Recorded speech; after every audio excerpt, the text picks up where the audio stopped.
Israel's Prime Minister Benjamin Netanyahu posted this on X. I spoke this evening with President Trump and told him that if Hezbollah does not stop firing at our cities and citizens, Israel will strike terrorist targets in Beirut. This position of ours remain unchanged, and the IDF will continue to operate as planned in southern Lebanon. I also want to ask you about this reporting that's kind of just dropped from Axios that President Donald Trump has apparently lashed out at Benjamin Netanyahu in a phone call. This is what Axios is reporting, citing 2 US officials and a third source briefed on this phone call. So according to these reports, Donald Trump says, "You're effing crazy. You'd be in prison if it weren't for me. I'm saving your ass. Everybody hates you now. Everybody hates Israel because of this." Can I get your thoughts on those reports?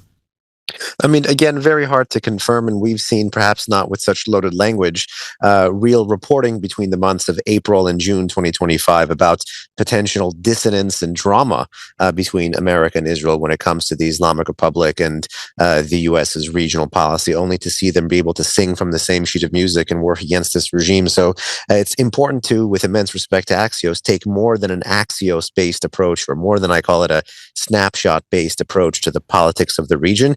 Even if this stuff is true, obviously both the Trump-Bibi and the Israel-US relationship are far greater than one phone call, and we'll have to see that bear itself out in US strategy.